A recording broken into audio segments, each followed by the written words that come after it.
really, if you want the ultimate capacity out of this site, you probably still need another reservoir somewhere down the road. So, dollars and cents, which everybody is real important. Our estimate cost was somewhere between 3.5 and 3.8. The actual bids came in at 2.9, so everybody's happy. Pretty much that difference was being able to utilize that existing stone on site and not have to bring that stone in, and allow the contractor to do that. It's been where we saw real cost savings. And I did look back and I was shocked that in 2006, when we estimated the cost of this project, we had estimated 3.8, which I would have never guessed that we've been still within the ballpark range. So, my assistant likes to put in numbers to kind of give you an idea for the scale. That's what's down at the bottom. Roughly, we had about 3,200 cubic yards of rock excavation. If you want to put that in terms of standard pickup truck, it's about, what you say, 1,628 pickup trucks full of rock. Pumping capacity, again, you'll be able to pump with this new facilities, be able to pump 4.2 million gallons. That's equivalent to, I think, 6 Olympic-sized swimming pools every day. In concrete use, we use about 1,000 cubic yards. If you equate that to wheelbarrows, it's about 8,400 wheelbarrows. So that's kind of gets some general things that people are familiar with as far as size. Questions?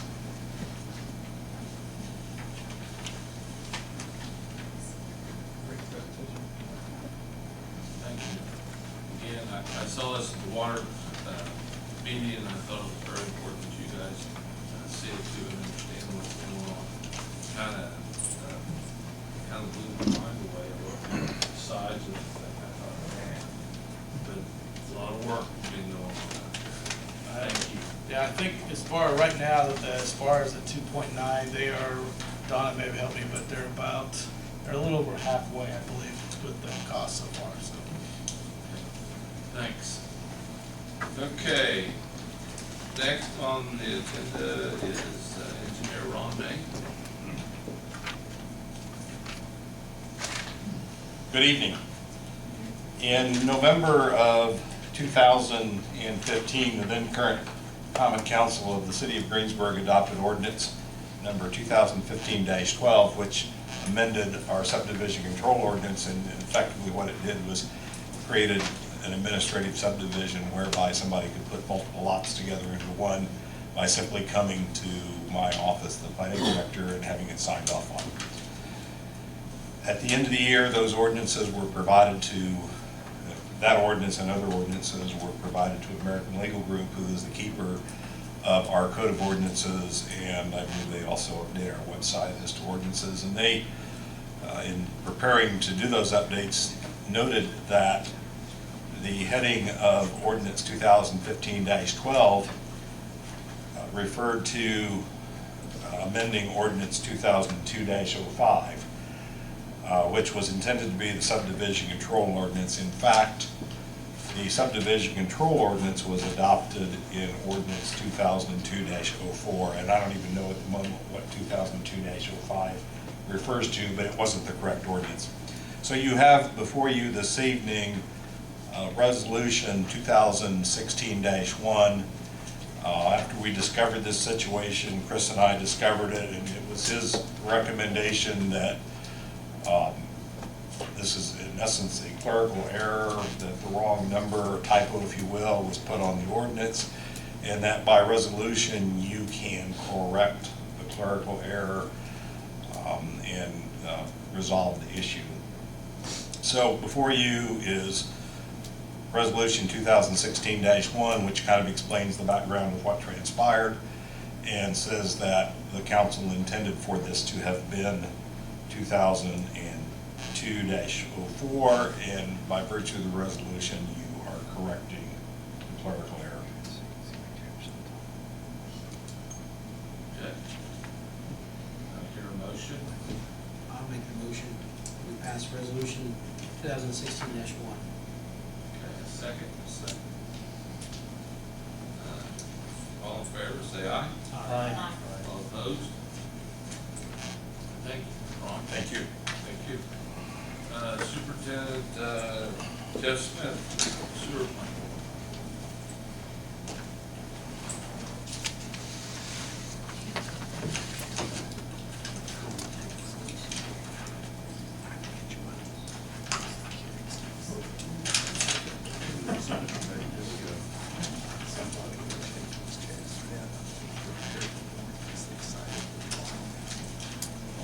On the original one,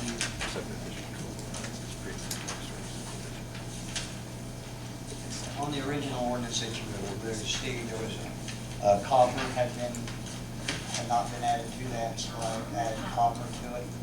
Also, and copper stays at the same limits as it was. What did you add to it, Jeff? I'm sorry. Copper. Oh, copper. Yeah, it was in the original local limits, but I just added copper to it, left it stays at the same limits. Let me explain how I arrived at all this.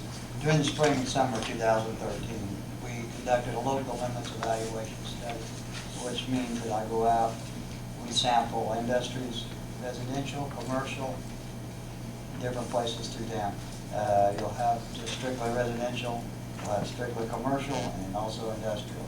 You take all their pilings, their numbers, you put them in a database, which Region 5 supplies us, for all of our MPDS permit, everything's in our MPDS permits, checks for anything's in the water quality standards, and also looks at 503 regulations, which is the biosolids that we produce. And it comes back and it calculates the numbers that you need to have so you can meet all the different parameters. I had two of the parameters, chrome and nickel. The effluent limitations have been lowered at our plant on what we can discharge to the stream, and I need to reduce those two, the chrome and the nickel, pre-treatment limits to industry, so I will always be able to meet my pre-treatment. What happens is we're a biological plant. In other words, we do well with organic matter, breaking it down, treating it. Biological plants do take up some chrome, some nickel, some copper, some zinc, some iron. The biology, or bugs, which we like to call them, use those as a nutrient, but they only use very small amounts of it. They don't need very much nickel, they don't need very much chrome to take up for their growth. So I need to limit what industry can discharge to me, and this has been a long process. I have to wait for EPA's approval because the state of Indiana does not have jurisdiction over the pre-treatment permit limits in the state of Indiana. It has to go to Region 5, and when you have to go to Region 5 EPA, it just takes a long time to get approvals. So I would like you to accept and pass the ordinance on first reading. I've already notified the industries that are affected that they started in 2013, but I notified them today that this would be coming up on first reading tonight. Do we know the industries that are affected, you know, how close are they to hitting those limits? They're very close. Yeah, they're very close. They'll have to add just a little more chemistry to meet those limits.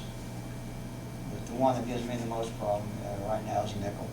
If they don't get it down just a little bit, my monthly average is just awfully close to going out. We have an issue with that maybe, what, 18 months ago or so? Yeah. Nickel?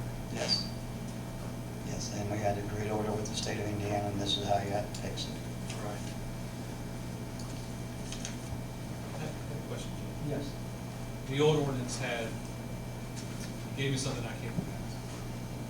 Hexavalent chromium? Excellent. So that's not in the new one? is Okay, that- I think the new one says chrome, which is total. Hexavalent chrome is a plus, with a +6 charge. So you Okay. just combine both? of them? Yeah, they all go together. It goes, when you do total chrome, it'll pick up extra also. And then the old ordinance had 0.05 milligrams per liter of benzene. And the new one has 0.5. 0.5. Yes. Was that supposed to go up? Yes, you will.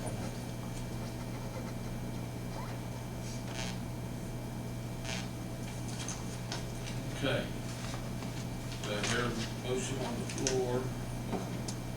Ordinance 2016-1, local limits ordinance. I'll make the motion we pass it as amended with the, she gave us. Yeah, I'll give that to you, Mayor, also. Second. So we're gonna do ordinance 2016-1, local limits ordinance. With the amended. Yes. With the copper, yeah, with the copper. Okay. All in favor, say aye. Aye. Opposed? Passes the first reading. Thanks, Jim. Thank you. Appreciate it. Okay. Next on the agenda, I have, we have lost a school board member. Steve Adams will be moving, and so he will not be able to. No. Not Steve Adams. Oh, Atmore, sorry. Jeez. Well, sorry. Al Moore's leaving, but he will be leaving the school board. He's leaving about 4 months ahead of time, something like that, somewhere in there, so. He was going to actually leave in January. He agreed to stay on in February. So, Okay.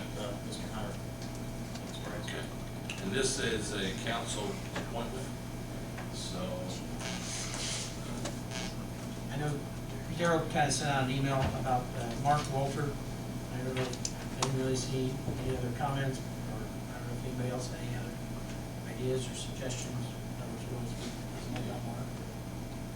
Just that Mark was very receptive to taking on the responsibility. I did speak to 3 others. This has to be party specific. It has to be and to vote Democrat in the last presidential election. So there were 3 others, and none of them were interested in pursuing this. Mark was. I think he would be a good candidate. I'd have to agree. I have more experience. So, unless anyone has anything else, I'll make a motion to appoint Mark Walter to the Greensburg School Board. Second. Any further discussion? All in favor of putting Mark on the school board, say aye. Aye. Opposed? Will you guys contact him? Sure, thank you. Thank you. Okay. We got department heads here. I've got Street Commissioner Mark Camper would like to talk about the dump truck. We talked about it before it works. Not a dump truck. Wow, garbage truck, gee, I'm winning. Trash compaction. Trash compaction. One of them big white things that go down the street on Thursday. Late last year, we brought it to the council. We have a fund that's set aside by tipping fees, and we have changed procedures at the street department, and that fund had grown in the last 5 years from about $110,000 to over $300,000. We're trying to place a burden on the general fund for the purchase of this piece of equipment. We looked at modifying that ordinance so that we could utilize some of those funds to make these type of purchases. Mr. Tebby's back here, he was a councilman last year. Do you have anything to say in regards to it? You're doing fine. Okay. Anyhow, it was passed. The one stipulation that I thought was necessary when I brought it to the council was that each individual purchase must come back to this council and be approved individually. In other words, it's not free reign to spend on anything we want. The Board of Works tonight approved the purchase of an 18 cubic yard high compaction vehicle. new cab and chassis from one end to the other. They've authorized that for a purchase up to $166,000. We're at 160, 600 and some change, but we're missing one of the cart tippers on the back of it for the possibility of future automated trash collection. So we went ahead and added the second tipper. So what I'm here to ask you is to authorize that purchase to be made from the fund. Okay, and tell them why you did it. We don't have to bid this out. Oh, what there is, we are a member of what's called the National Joint Power Alliance. It's a nationwide co-op that goes out to vendors. It actually interviews vendors, looks at products, and makes them come back with a quote price for their specific products. And because they go through that process, we don't have to. We did obtain quotes for 4 different models. And when I became aware of this entity, I took all the information to Mr. Tebby. He reviewed it and concurred that it was be acceptable to do it this way. But just out of curiosity and wanting to make sure, we did go ahead and quote numerous vehicles. But we can make this purchase through that entity. Forgive me, ignorance, but where does the tipping fee come from? It's $3.50 per month that is on the bottom of your water and sewage bill. It's called a sanitation fee. And how did it grow in size? We, Just didn't spend it? no, it hadn't really grown very quickly. And when I've been here for a year or two, I started to notice we pay a majority of our fees to the landfill based on the density of our trash compaction within the truck. We cannot get maximum compaction until the truck is near full. That's when you gain the greatest benefit. So we chose, rather than going to the landfill each day with 2 trucks and dumping them and estimating a low density load, we packed them to the hilt as tight as we can get them before we go each day. And because of that, we've seen our annual fees drop from approximately $135,000 a year to a low of $94,000. It went up a little this year because they increased our fee significantly. They're trying to get some back on the revenue that we were able to save. And what do you use that fund for? Only to pay bills, fees at the landfill, nothing else. But in this case, we had that ordinance modified to allow us, because of the surplus, to make the purchase of this piece of equipment. Mr. Tebby, you have something? Okay. I was Jump right in here. to Darren's point, and this fee was instituted many years ago, back when Shell Smith was still mayor, because we moved from a county landfill to a managed landfill with a, at that time we could pick up the trash in the city could take it and put it into the landfill, and it was at no cost. When they began charging these fees, the cost for that came out of our ordinary budgets. And they began to grow and grow and grow, and we were faced with the problem of limited resources for property tax budgets and all the things that it covers, and this was a new added expense. In order to try and take care of that expense, we instituted this fee, and I think, I don't remember the amount initially, I don't know, maybe it was $1.25, and this was 20 years ago or more. And it was, at one point then, the costs escalated and it was raised, I know, at least one other time. It may have been raised more time than that, I'm not sure, I know it was raised at one other time, in order to cover costs for tipping fee, basically what it amounts to. So, and that's what it was only used for, and the ordinance was set up for that purpose only, until it was amended this year in order to take care of, again, this particular need that arose, and since it's directly related to picking this up, but also putting it into the landfill. I thought it was, at least my colleagues can clarify or correct what I'm saying, but that's the reason we did that. And it would be then, only, as Mark said, only comes back, any expense from that fund other than the tipping fees, that the ongoing and monthly or weekly, however they're billed, costs would have to be approved by the council for any additional other expenses.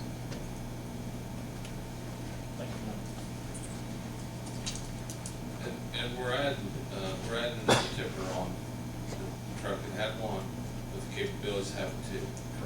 The reason I wanted to see the tipper is because I'm hoping to get larger trash cans recycled that has lids and that can roll out to the curbs, where the guys on the trash compactor truck won't have to pick it up, or they can roll it out and it just hooks it on and it dumps it on there. Plus, don't worry about the people getting stuck with needles, cut with glass, all the other stuff that they end up finding in these trash cans. But they would be basically, that would be what you're allowed to dump is what's in that trash can into the bags. So it's a safety factor as far as I'm concerned. But again, I think it's a plus for us too down the road. So Mark has been working on that truck last year. I think it's November he brought it up. Yes, I think we made the change in November for the funding, and we've been working on since, getting quotes and investigating opportunities. For example, the higher compaction, because we were loading trucks full, has got a savings. We actually selected a vehicle that we have a higher initial cost, but our estimated annual savings over a 10-year life of it, it'll pay about probably about 55 to 60% of the cost of the truck in the landfill fees, because it has higher capabilities.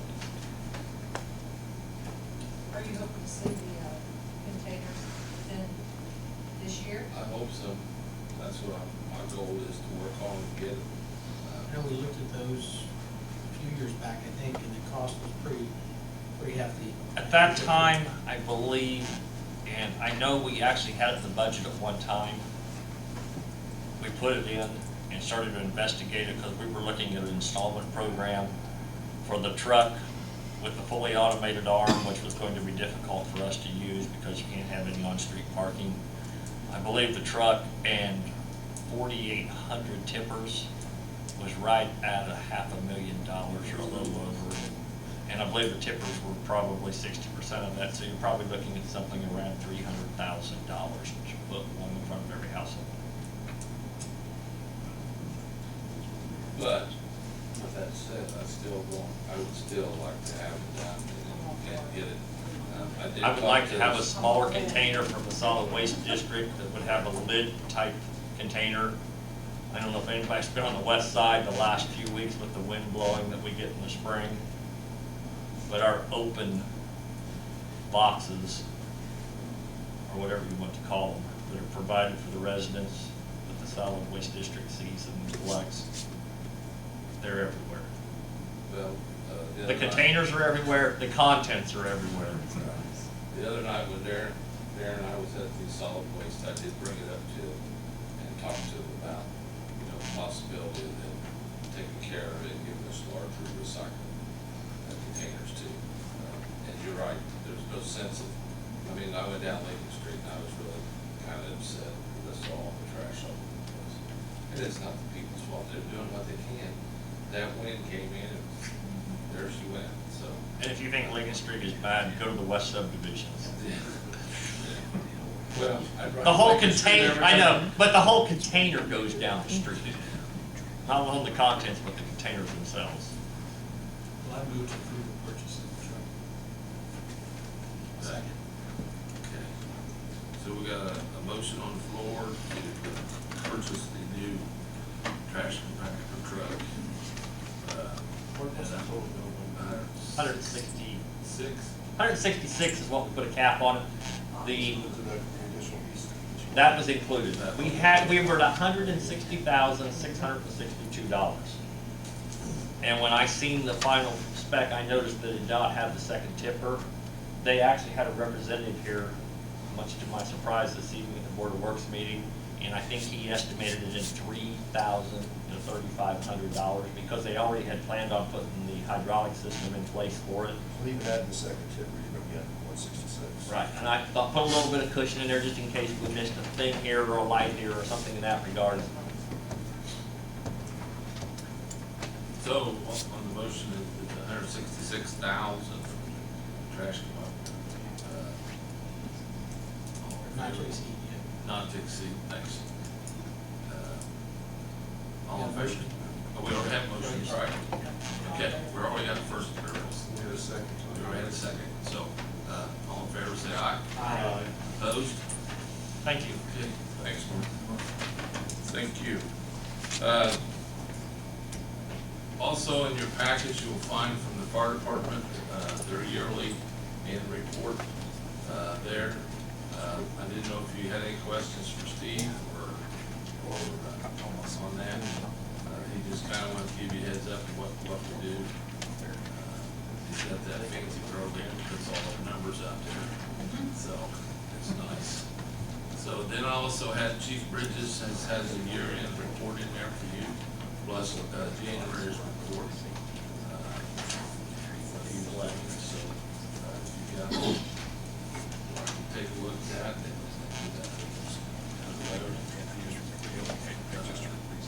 See that. You want anything to add, anything, Chief? Also, before I get to Darren, I'd like to remind you council people that found out that Luke Messer will be in town Friday from 8:45 to 9:30 at the Stories Restaurant for coffee and pie. There's nothing wrong with pie. So, he will be there Friday. Saturday, the 6th, there's a, Chambers also having a legislation update at REMC on Saturday, February 6th at 8 a.m. So you guys might want to go out there. I know that, I think Randy said this morning he'll be there with Mr. Fry, and so I just want to let you guys know that's going on.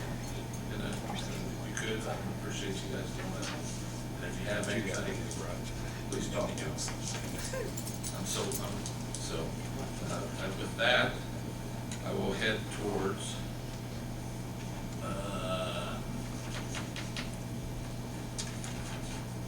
the Board of Works. Darryl. Thank you, Mayor.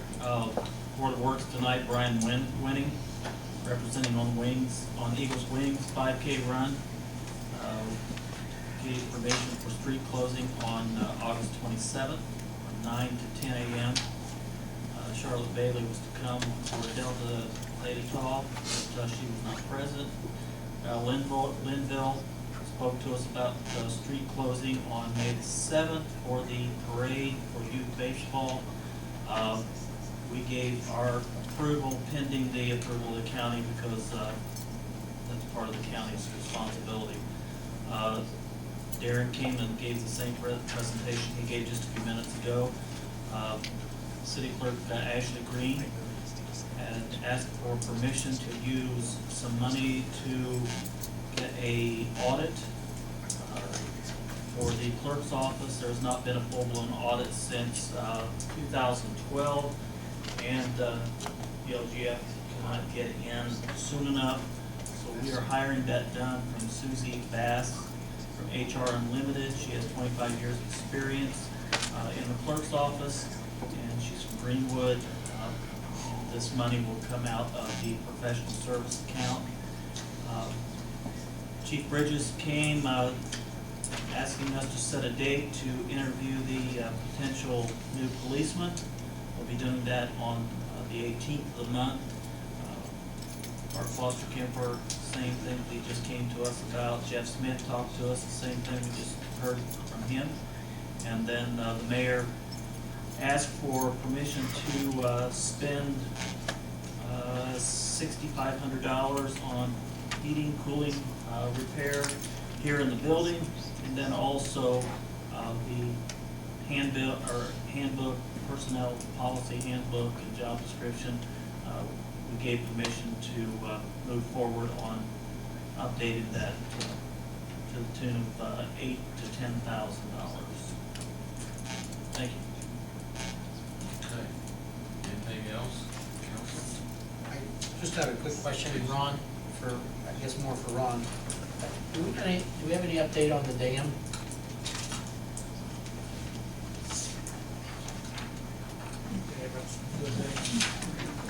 The short answer would be no. There has been some ongoing discussion about whether or not, as you may recall, initially there was talk about conducting an engineering feasibility study to evaluate eliminating the lake completely, to evaluate a complete new dam, or to evaluate repairs to the existing dam. There's been a little more recent discussion among various people that have been involved in earlier discussions, and there may be some thinking now that eliminating the lake's not a viable alternative, and that maybe the existing dam is in such a state that it's not prudent to even think about trying to save it. Maybe we need to look directly to a new dam. So that group is trying to get together again with the consultant that had made the original proposal and talk about an alternative way to approach this. So it's still got life and still moving forward, but we don't have anything further to present. Basically, I think the way I understood it was that they was wanting to add some more to the project to where it be more complete and do it. Because I think pretty well everybody's wanting to save the lake. The problem is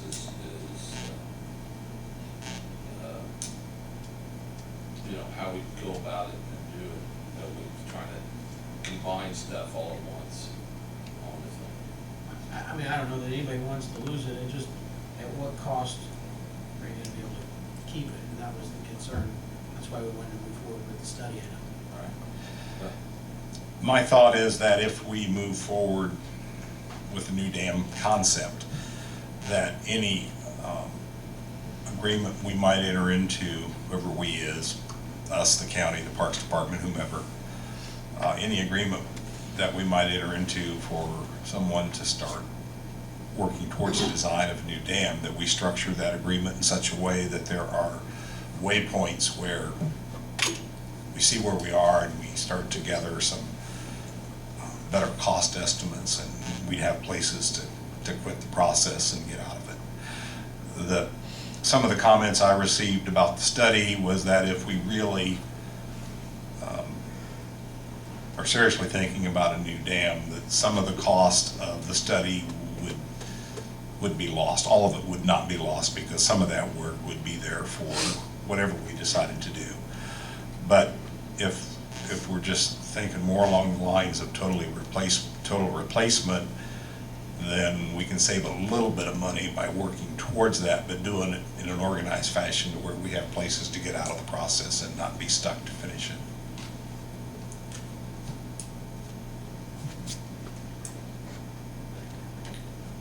So we're just kind of rehashing and looking at things over.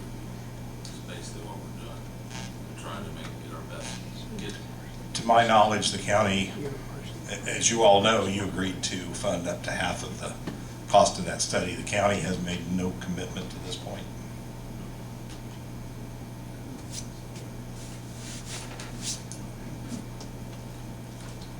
They haven't said no, but they haven't said yes.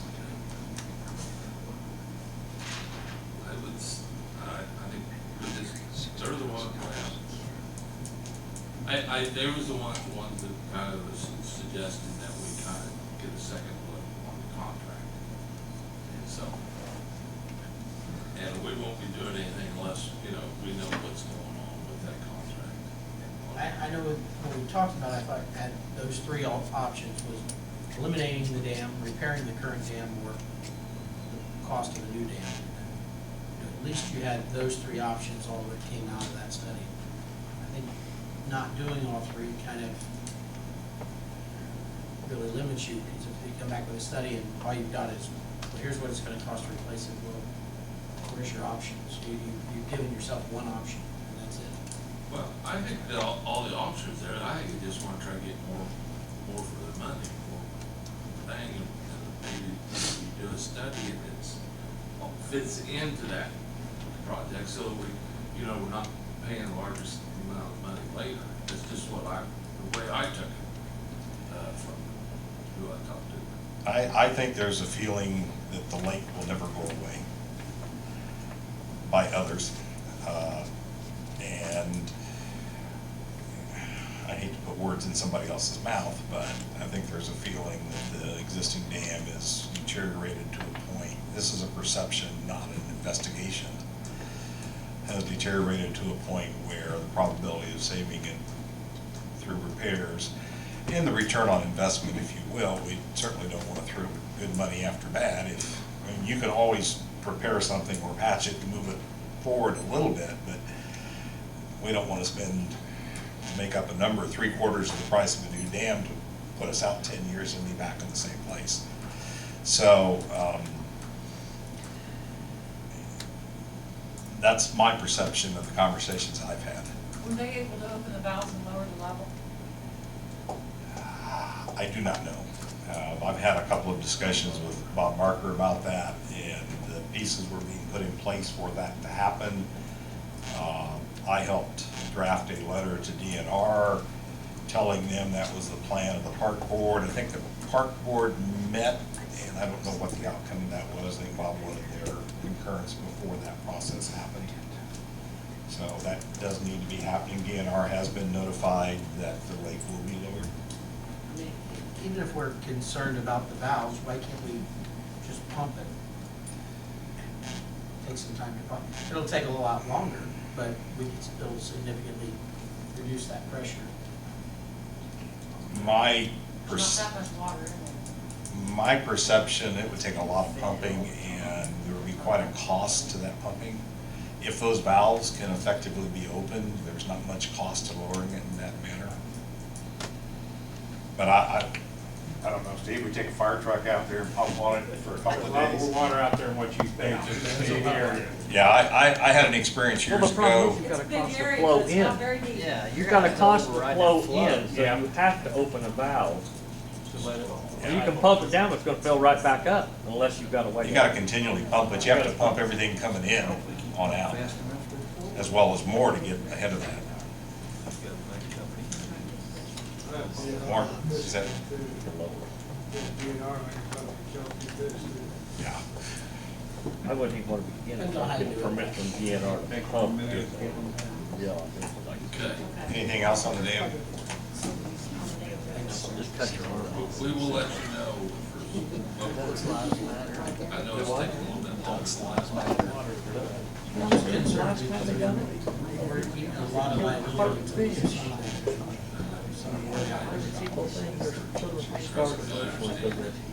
Cardboard trash, you get the concrete foundation, so. You own it. They rent it. Or 40 years ago. So, anything else? Your motion?